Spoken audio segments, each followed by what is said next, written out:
माँ का अनोखा सबक। नमस्कार दोस्तों, सानिया वॉइस स्टोरी चैनल में आप सभी का स्वागत है। तो दोस्तों, आज की कहानी है माँ का अनोखा सबक। मनोरमा जी सुबह सुबह गुनगुनाते हुए पेड़ पौधों को पानी दे रहे थे कि तभी वृद्ध आश्रम के दरवाजे पे एक तेजी से गाड़ी आकर रुकी। पीछे से मनोरमा जी को पुकारते हुए बोले, हे यू ओल्ड लेडी, सुनाई नहीं देता क्या बुढ़िया? तुमसे ही बोल रही है, जाकर उस 2 कौड़ी की बुढ़िया से बोलो कि उसके बेटी बहू आए हैं। मनोरमा जी के कानों में जैसे यह आवाज़ पड़ी तो गुस्से से उनकी आंखें उस ज्वालामुखी की तरफ फट गई। अचानक ही मनोरमा जी जैसे उनकी तरफ पलटी। बच्चे माँ को देखकर दंग रह गए। हमेशा अपने बच्चे को देखकर बिलख बिलख के उनको अपने साथ लेकर चलने के लिए गिड़गिड़ाती रहने वाले मनोरमा जी आज अपने बच्चों के आगे बिल्कुल संकलित होकर खड़ी थी, मानो अब उनकी आंखों का पानी सूख चुका था और उन्होंने खुद अपने हाथों से अपनी ममता का गला घोट दिया था। उनको होठों पे हल्की सी मुस्कान उनके चेहरे की शोभा को बढ़ा रही थी। उनके दोनों बच्चे अभी भी हैरानी से उनको देख रहे थे कि अनिल ने चेक बुक निकाली और मनोरमा जी के हाथ में थमाते हुए बोला, माँ आपकी सारी पेंशन के पैसे आ गए हैं, इस चेक पे साइन कर दीजिए। बच्चों की छुट्टियाँ पड़ गई है तो उनको यूरोप की ट्रिप करवानी है। मनोरमा जी ने हैरत भरी नज़रों से बेटे को देखा और चेक बुक को बीच से पकड़ के उसके 2 टुकड़े करके उनके ऊपर उड़ाते हुए बोले, मैंने भिखारियों को अब खैरात डालनी बंद कर दी है। जाओ किसी और का दरवाज़ा खटखटाओ उसके बेटे बहू के लिए। मनोरमा जी का यह रूप हैरान करने वाला था कि गुस्से में मोनिका मनोरमा जी पे हाथ उठाकर दंदनाते हुए बोली, बुढ़िया जल्दी हवा लग गई तुझे बुढ़िया, बाहर गए, हमारी बिल्ली हमें ही म्याऊं कर रही है। मनोरमा जी ने आज बहू का हाथ थाम कर 2-3 थप्पड़ लगातार उसमें मारे कि वो उनके कदमों में आ गिरी। बेटा चिल्लाते हुए बोला, यह क्या तरीका है अपनी बहू से पेश आने का? सब लोग देख रहे हैं। मनोरमा जी बेटे की तरफ उंगली कर गुस्से से लाल आंखें दिखाती हुई बोली, खबरदार जो एक शब्द भी निकाला तो बेबी की आगे जबान नहीं निकलती और माँ पर राशन पानी लेकर चटने को तैयार रहता है। निकल जाओ यहाँ से, चले जाओ मेरी नज़रों के सामने से। आज से यहाँ कोई माँ नहीं बल्कि स्वर्ग के राजन जी की पत्नी मनोरमा जी रहती हैं, जो आज की नारी है और खुद अपना बोझ अकेले उठा सकती है। आइंदा से मुझे अपनी शक्ल मत दिखाना। मनोरमा जी ने वृद्धा आश्रम के मैनेजर को बुलाया और वहाँ से अपने बच्चों को धक्के मार कर निकलवा दिया। अपने बच्चों को आंखों के ओझल होते ही मनोरमा जी बच्चों के सामने एक कठोर नारी थी। वो उनके जाते ही टूटकर बिखर गई और धम से जमीन पे गिर पड़ी। उनकी आंखों में आंसुओं की धारा बह निकली जो उनके बीते हुए कल के दर्द को साफ साफ बयां कर रही थी। राजन जी एक सरकारी टीचर थे। उनकी और मनोरमा जी की शादी पूरे परिवार की मर्जी से हंसी खुशी संपन्न हुई थी। दोनों ही अपनी छोटी सी दुनिया में खुश थे। शादी के बाद उनको 2 बच्चे हुए, एक बेटी और एक बेटा। पूरा घर बच्चों की शैतानियों से खिलखिलाता रहता था और मनोरमा जी दोनों के पीछे दौड़ भाग कर थक कर चूर हो जाती थी। धीरे धीरे समय बीतता गया। दोनों बच्चे अब पढ़ लिख कर अपने पैरों पे खड़े हो चुके थे और दोनों ही ने ही अपनी अपनी पसंद से शादी भी कर ली थी। शादी के कुछ दिन बाद बेटी की पोस्टिंग दूसरे शहर में हो गई और वो हमेशा के लिए वहीं सेटल हो गया था। फिर भी दोनों खुश थे, पर राजन जी की तबीयत कुछ ज़्यादा ही गिरती जा रही थी। वो अपने दोनों बच्चों से मिलने के लिए तड़प रहे थे। मनोरमा जी ने बेटे को फ़ोन लगाया, बेटा तुम्हारे पापा की अब तबीयत ठीक नहीं रहती, तुम थोड़ा सा समय निकाल कर गाँव में आ जाओ, अपने पिता से मिल लो। माँ मैं कोई डॉक्टर नहीं हूँ कि वहाँ आकर उनको तुरंत ठीक कर दूँगा। मनोरमा जी बेटा की पूरी बात सुने बिना ही देश में आकर बोले, बेटा हर बीमारी का इलाज सिर्फ दवा ही नहीं होती। उन्हें तुम्हारे बिना अकेलापन अब खाया जा रहा है। देखो कैसे तड़प रहे हैं अपने बच्चों से मिलने के लिए। एक बार आ जा मेरे बच्चे। मनोरमा जी मुनहार करते हुए बोली, पर बेटे ने बीच में ही बिना पूरी बात सुने ही फोन काट दिया। बेटी ने भी बच्चों की पढ़ाई का हवाला देकर आने से इनकार कर दिया। अपनों बच्चों की ऐसी बेरुखी को देखकर दोनों की ही आंखें भर आई थी। बच्चे तो पिता से मिलने नहीं आए, पर एक दिन राजन जी हमेशा के लिए इस दुनिया को अलविदा कह गए। पेमन से बेटा आया और सारे क्रियाक्रम खत्म कर वापस लौट गए तो मनोरमा जी को उनकी बेटी अपने साथ ले गई। समय पंख लगाकर उड़ रहा था कि बेटे को भी अब बूढ़ी माँ बोझ लगने लगी थी, तो दोनों ने ही मनोरमा जी का बंटवारा कर दिया। अब मनोरमा जी कभी इधर तो कभी उधर बेपैंदे लोटे की तरह लुढ़कती रहती। अनिल, ये क्या बात हुई? कल तुम्हें माँ को लेने आना था तो तुम क्यों नहीं आए?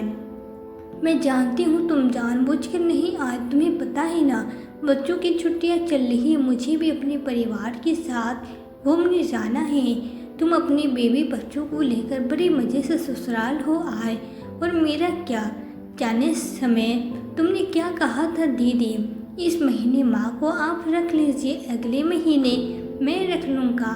भाई इस तरह तो नहीं चलेगा। इंतज़ार में बैठी निशा अपने भाई अनिल से कह रही थी।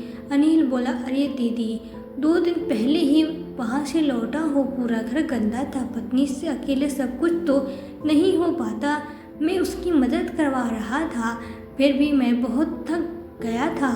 मैंने सोचा एक दिन आराम कर लेता हूँ, फिर माँ को ले आऊँगा। ठीक है, आपने इस 1 महीने 1 दिन माँ को ज़्यादा रख दिया तो अगले महीने 1 दिन मैं ज़्यादा रख लूँगा, इसमें इतना नाराज होने वाली क्या बात है? निशा बोली, बेबी की तुम्हें बड़ी चिंता है, पर माँ बहन की कोई चिंता नहीं है तुम्हें। कुछ नहीं सुना? आज के आज आकर माँ को लेकर जाओ ताकि मैं कल निकल सकूँ। अगर तुम नहीं ले गए तो माँ के अगले महीने की पेंशन भी मैं ही रख लूँगी, फिर मत रोना। वैसे भी मेरी अकेले की माँ नहीं, तुम्हारी भी है। इतना कहकर निशा ने गुस्से में फ़ोन रख दिया। दूसरे कमरे में बैठी निशा की माँ मनोरमा जी अपनी फूटी किस्मत को कोस रही थी। बेचारी पति की मृत्यु के बाद अपने बच्चों को कभी कोई कमी नहीं होने दी। पूरे जीवन दुनिया के बच्चों को शिक्षा देते रहे, पर अपने बच्चों के संस्कार में न जाने कहाँ चूक हो गए। जो बच्चे बस माँ को हर महीने उसकी पेंशन अपनाने के लिए अपने पास रखते थे और बदले में उनकी कितनी सेवा करते थे, या तो उनकी माँ मनोरमा जी ही जानती थी।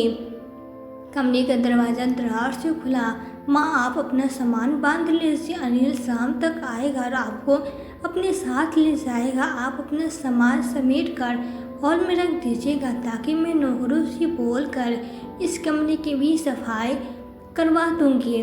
अब 1 महीना कमरा बंद रहेगा तो कहीं बदबू न आने लगे। मनोरमा जी बोली, बेटा तुम तो 2 हफ्ते बाद लौटोगी, तो मुझे यहीं रहने दो। यहाँ की रसोई का मुझे सब पता है, मैं खुद के लिए बनाकर खा लूँगी और तुम्हारे आने से पहले सारी साफ सफाई भी करवा दूँगी। तुम्हें कुछ करना नहीं पड़ेगा। माँ पापा के बाद क्वार्टर खाली करते समय हमने यही तो तय किया था कि अब आप बार बार ये सब बोलकर मेरा मूड खराब मत कीजिए। वैसे भी मेरी पैकिंग नहीं हुई है। मनोरमा जी बोली, बेटा मैं तो इसलिए कह रही थी कि बार बार यहाँ से वहाँ मुझे मत भेजो। कभी कभी तो लगता है मेरा कोई अस्तित्व ही नहीं है। 2 बच्चे, 2 घरे, फिर भी स्टाइल लुक में मेरा कोई ठिकाना नहीं है। निशा चुपचाप मुंह बनाकर वहाँ से चली गई। शाम में अनिल माँ को लेने आया और बोला, दीदी माँ का पासबुक बैग में है ना? हाँ, निशा बोली, हाँ बैग में ही है, और याद रखना अगले महीने माँ को टाइम पे यहाँ पहुँचा देना। अनिल बोला, चलो माँ, बैंक होते हुए चलेंगे, पेंशन के पैसे माँ बैंक भी निकाल लेते हैं और फिर आपकी दवाई भी तो लेनी है। बेचारी मनोरमा जी सोच रही थी कि आखिर उनकी बीपी की दवाई भी कितने पैसों लगता है। पेंशन के 3,3500 बेटा रख लेता है और बदले में माँ के हाथ में बस दवाइयाँ रख देता है। सच कहते हैं लोग, जो माँ बच्चों को पढ़ा लिखा कर काबिल बनाती है, वही बच्चे बुढ़ापे में माँ को इस तरह ठक्कर सोचते हैं कि उन्हें कुछ पता ही नहीं चला। घोर कलयुग है। अनिल माँ को पहले बैंक ले गया और फिर वहाँ उनसे मीठी मीठी बातें की। सबके सामने यह जता रहा था कि वो माँ का कितना ख्याल रखता है।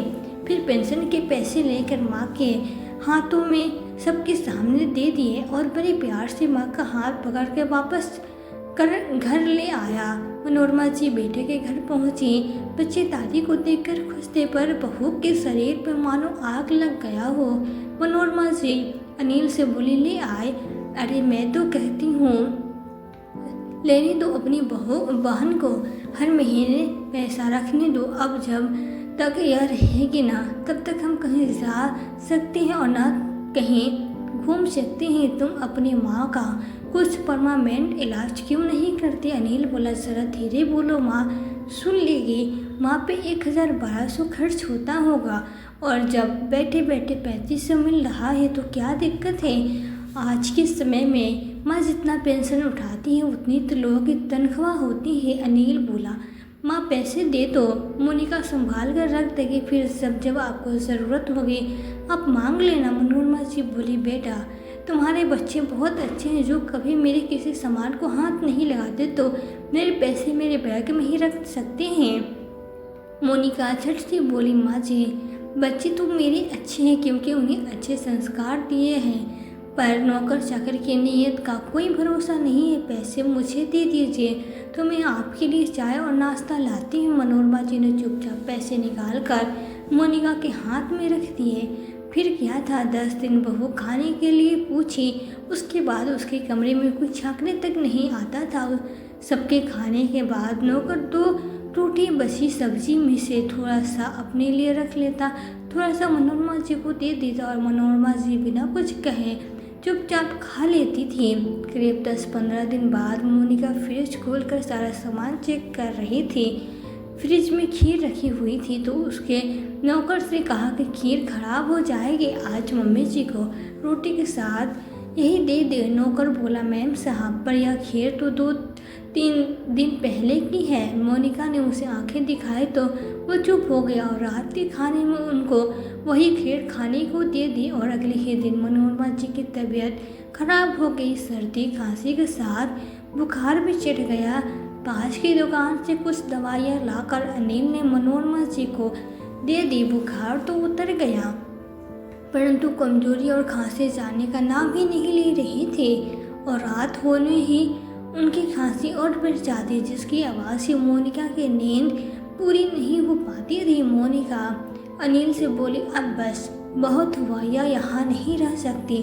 अगर कोई बड़ी बीमारी हो गई तो मुझे और मेरे बच्चों को भी हो जाएगी, तो कुछ करो इनका, वरना मैं मायके चली जाऊंगी। अभी महीना पूरा होने में कुछ रोज बचे थे। अनिल ने निशा को फ़ोन करके अपने घर की स्थिति बताई तो निशा बोले, मैं भी हर महीने का झंझट से परेशान हो गई हूँ, इसका कोई तो उपाय करना होगा। अनिल बोला, दीदी अगर बात हम दोनों तक सीमित रहे तो एक बात कहूँ। निशा उत्सुकता से बोली, हाँ हाँ बोलो। अनिल ने कहा, क्यों ना माँ को इनकी उम्र के लोगों के पास भेज दे। फिर अनिल ने अपनी पूरी योजना बनाई और मनोरमा जी को वृद्धाश्रम भेजने की तैयारी करने लगा। फिर मनोरमा जी ने कुछ ब्लैंक चेक बुक पे साइन करवा कर बोला, माँ बार बार आपको बैंक नहीं जाना पड़ेगा, पेंशन के पैसे में या दीदी निकाल लेंगे, कल आपको कहीं ले चलते हैं, वहाँ आपके जैसी बहुत सारी महिलाएं मिलेगी। मनोरमा जी कुछ बोलना चाहिए पर उन्हें चुप कर दिया गया, इसलिए उन्होंने चुपचाप हमें सर हिला दी, क्योंकि वर्षों बाद बेटा उन्हें कहीं ले जाने की बात कर रहा था। भोली माँ बेटी के मंसूबों को समझ न सकी और बेटा उन्हें वृद्धाश्रम छोड़ने आया, यह कहकर कि हर महीने मैं और दीदी आपसे मिलने आते रहेंगे और त्यौहार में आपको घर ले चलेंगे, क्योंकि घर पे परिवार होते हुए भी वो अकेले ही होती थी। उन्होंने मुस्कुराकर कहा, अच्छा बेटा, इसलिए तुमने 6 महीने के पेंशन के कागज पे दस्तखत करवा लिए थे, आज ही किस बस थोड़े बहुत पैसे मुझे दे देना ताकि मुझे यहाँ किसी के आगे हाथ ना फैलाना पड़े। अनिल ने कुछ पैसे दे दिया और वहाँ से चलता बना। 6 महीने बाद, दीदी क्या आप नहीं चलोगे माँ से मिलने के लिए? अनिल निशा से बोला। वो बोली, बस 5 मिनट में बस स्टैंड पे पहुँच जाऊँगी, तुम गाड़ी लेकर वहीं आ जाओ तो वहीं से चलेंगे। आधे पौने घंटे बाद दोनों भाई बहन और मोनिका मनोरमा जी के पास पहुँचे। बेंच पर बैठे मनोरमा जी दोनों बच्चे को मनिहार रही थी और दोनों बच्चे उनसे हाल चाल ले रहे थे। मोनिका बोली, क्या बात है माँ, यहाँ खाना पीना ठीक से नहीं मिलता है क्या? आप कमज़ोर लग रही है। वो अपने कपकपाते हाथों से बेटे के सर पे हाथ रखते हुए बोली, नहीं बेटा, सारी व्यवस्था अच्छी है, हमें बताइए, हम मैनेजर से कंप्लेंट करते हैं। मनोरमा जी प्यार से बेटे के बालों को ठीक करते हुए बोली, बेटा तुम दोनों ने इतनी अच्छी मेरी व्यवस्था की, अब मुझे कोई दिक्कत नहीं है। फिर थोड़ा रुक कर मनोरमा जी बोले, बेटा क्या तुम मेरा पासबुक लेकर आई हो? निशा खुश होकर बोली, हाँ ये लो। मनोरमा जी बोली, एक बात कहूँ, बस पूछना मत कि मैं क्या करूँगी, पर मुझे 3,035 की ज़रूरत है। 3,035 रुपये, निशा और अनिल ने संयुक्त स्वर में एक दूसरे को देखते हुए कहा। मनोरमा जी बेटे के हाथ से पासबुक लेकर बोली, ठीक है, अगर तुम्हारे पास नहीं है तो मैं यहाँ के मैनेजर को अपना पासबुक दे देती हूँ, वो हर महीने मेरी पेंशन निकाल कर मुझे दे देगी। दोनों ने एक दूसरे को इशारा किया और अपने अपने पर्स से 1500 निकाल कर माँ को दे दिए। तभी बगल से गुजर रहे मैनेजर बाबू को मनोरमा जी पैसे देते हुए बोली, मैनेजर बाबू ये लीजिए पैसे और बड़े वाले कमरे में पंखा और कूलर की व्यवस्था करवाइए, और हाँ, एक फ्रिज भी मंगवा दीजिए, ठंडा पानी की व्यवस्था हो जाएगी। अगले महीने अगर फिर से पैसे मिल गए तो एक अच्छे से कमरे में एक टीवी भी लगवा दीजिएगा। मैनेजर बाबू बोले, पर मनोरमा जी कूलर और फ्रिज की क्या ज़रूरत है, आप तो पंखा भी बंद करके सोते हैं, फिर यह सब किस लिए? मनोरमा जी मुस्कुरा कर बोले, मैनेजर बाबू मेरा तो कट गया, पर कल को अगर मेरे यहाँ बच्चे यहाँ आकर रहेंगे तो उन्हें बड़ी दिक्कत होगी। यह विषम गर्मी उनसे बर्दाश्त नहीं होगी, क्योंकि उन्हें सुख सुविधा की आदत है। जैसे मुझे यहाँ पहुँचाकर मेरे बच्चों ने माँ के बुढ़ापे का इंतजाम किया, बुरे कर्म कभी पीछा नहीं छोड़ते हैं। पैसे देकर मनोरमा जी उठकर वहाँ से चली गई तो दोनों बच्चे एक दूसरे का मुंह ढकने लगे। तभी उनकी बहू गुस्से में तमतमाते हुए उनके पीछे गई, उन पर अपना हाथ लेकर बढ़ी और तमतमाते हुए बोली, बुढ़िया बाहर आकर तुझे बड़ी हवा लग गई है, हमारी बिल्ली हमें ही म्याऊं कर रही है। मनोरमा जी ने आज गुस्से में बहू का हाथ वहीं थाम लिया और उसे लगातार 2-3 थप्पड़ जड़ दिए कि वो मनोरमा जी के पैरों में आ गिरी। माँ ये कैसा व्यवहार कर रही है अपनी बहू के से? खबरदार अगर बीच में बोला तो वरना आज तुम मेरा वो रूप देखोगे जो तुमने कभी नहीं देखा होगा, और आइंदा यह कदम मत रखना। मनोरमा जी के इस रूप से तीनों को आश्चर्य जरूर हुआ, परंतु उनके चेहरे पे पश्चाताप की एक लकीर थी जो कि उनके आने वाले भविष्य के चलचित्र को दिखा रही थी। मनोरमा जी अपना पासबुक लेकर अंदर चली गई पीछे से। बेटा बेटी मैनेजर को बोली, गलती से माँ पासबुक भी लेकर चली गई है। मैनेजर बाबू बोली, वो गलती से आपका कुछ लेकर नहीं गई है, जो उनका था वो वही ले गई है, और उन्होंने कहा कि आइंदा से आप दोनों यहाँ मत आइएगा, जब भविष्य आपको यहाँ छोड़ आएगा तभी आइएगा। कई बार बच्चे यह भूल जाते हैं जो अपने माता पिता को दे रहे हैं, कल वही उनके बच्चे जब लौट कर आएंगे तो क्या अंधकार वाला भविष्य वो खुद अपने हाथों से लिख पाएंगे। मनोरमा जी ने जिन अनोखे अंदाज में अपना फर्ज निभाया उस पर आपकी क्या राय है, कमेंट बॉक्स में अपने राय लिखकर ज़रूर बताएं। तो वीडियो यह थी हमारी आज की कहानी। तो दोस्तों आज की कहानी आपको कैसी लगी? वीडियो आपको अच्छी लगी हो तो वीडियो को लाइक शेयर करके चैनल पे यदि नए हो तो चैनल को सब्सक्राइब जरूर कर दे, साथ ही बेल आइकन को प्रेस कर दे ताकि आने वाली वीडियोस की नोटिफिकेशन आपको मिलती रहे। तो आज के लिए बस इतना ही, मिलती हूँ आपसे एक नई वीडियो में एक नई कहानी के साथ। कहानी में अंत तक बने रहने के लिए आपका दिल से बहुत बहुत धन्यवाद।